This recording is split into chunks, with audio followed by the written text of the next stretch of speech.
بسم اللہ الرحمن الرحیم۔ یہ کہانی ہے ایک عظیم حکمران کی جس نے نہ صرف اپنے عہد کو بدل دیا بلکہ عالمی تاریخ کی سمت بھی تبدیل کی۔ سلطان محمد فاتح، جو تاریخ میں فاتح قسطنطنیہ کے لقب سے جانے جاتے ہیں، ایک عظیم قائد، ماہر جنگجو اور ایک دور اندیش حکمران تھے۔ ان کی شخصیت میں ایک خاص جاذبیت تھی جو نہ صرف اس دور کے لوگوں کو متاثر کرتی تھی بلکہ ان کے اقدامات نے دنیا کے سیاسی نقشے کو بھی از سر نو تشکیل دیا۔ سلطان محمد فاتح کی حکمرانی کا آغاز بچپن سے ہی ہو گیا تھا۔ چھوٹی سی عمر سے ہی ان کے اندر قیادت کی خصوصیات نمایاں تھیں۔ ان کے والد سلطان مراد دوم نے انہیں حکمت، جنگی مہارت اور ریاستی امور میں تربیت دی تھی۔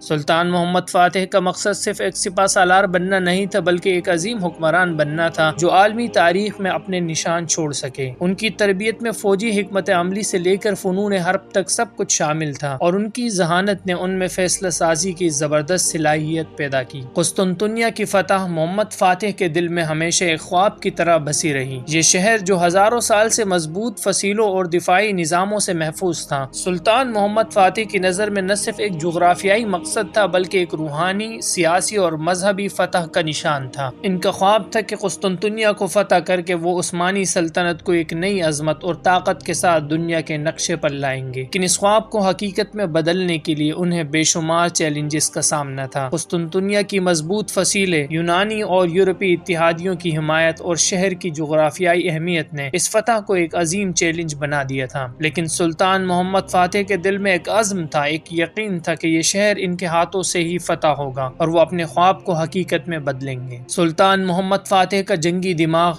ان کی قائدانہ صلاحیتوں کا آئینہ تھا۔ قسطنطنیہ کی فتح کے لیے انہوں نے جنگی حکمت عملی میں انقلاب برپا کیا۔ سب سے پہلے انہوں نے شہر کی مضبوط فصیلوں کو توڑنے کے لیے دنیا کی سب سے بڑی توپ تیار کی۔ یہ توپ، جسے بالسکا توپ کہا جاتا تھا، اس وقت کی سب سے بڑی طاقتور توپ تھی جس نے شہر کی دفاعی لائنز کو چھلنی کر دیا۔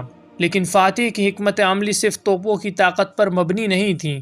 انہوں نے قسطنطنیہ کی سمندری دفاع کو کمزور کرنے کے لیے ایک زبردست چال چلی۔ انہوں نے اپنے بحری جہازوں کو شہر کے گرد سمندر کے راستے محاصرہ کرنے کے لیے منتقل کر دیا۔ اس کے ساتھ ہی انہوں نے اپنے فوجیوں کے لیے ایسا حوصلہ افزا ماحول فراہم کیا کہ وہ دشمن کے مقابلے میں بے خوف ہو کر لڑے۔ یورپی اتحادیوں کی جانب سے شہر کی مدد کے لیے آنے والی بحری افواج کو روکنے کے لیے سلطان محمد فاتح نے ایک نیا اور انوکھا طریقہ اپنایا۔ سلطان محمد فاتح نے اپنے بحری جہازوں کو خشکی کے راستے سے قسطنطنیہ کی طرف منتقل کیا، جو ایک ایسا اقدام تھا جو کسی نے بھی پہلے کبھی سوچا نہیں تھا۔ قسطنطنیہ کی فتح کے راستے میں کئی رکاوٹیں تھیں۔ سب سے بڑی رکاوٹ شہر کی مضبوط فصیلیں تھیں جو عثمانی فوجوں اور توپوں کے لیے ایک پہاڑ کی مانند کھڑی تھیں۔ اس کے علاوہ شہر کی دفاع میں ہزاروں فوجی اور قسطنطنیہ کی مدد کے لیے یورپ سے آتے ہوئے بحری جہازوں کا سامنا کرنا پڑا۔ لیکن محمد فاتح کی قائدانہ صلاحیتوں اور جنگی حکمت عملی نے ان سب رکاوٹوں کو ایک ایک کر کے عبور کر لیا۔ انہی چیلنجز کا سامنا کرتے ہوئے سلطان نے اپنے فوجیوں کو کبھی ہمت نہیں ہارنے دیا۔ وہ خود میدان جنگ میں موجود رہ کر انہیں حوصلہ دیتے اور جنگ کے ہر موڑ پر اپنی حکمت سے نیا راستہ نکالتے۔ ان کی جرأت مندانہ فیصلے اور بھرپور قیادت نے عثمانی فوج کو ان تمام چیلنجز کے باوجود کامیاب راستے کی طرف گامزن کیا۔ اور پھر وہ دن آیا جب سلطان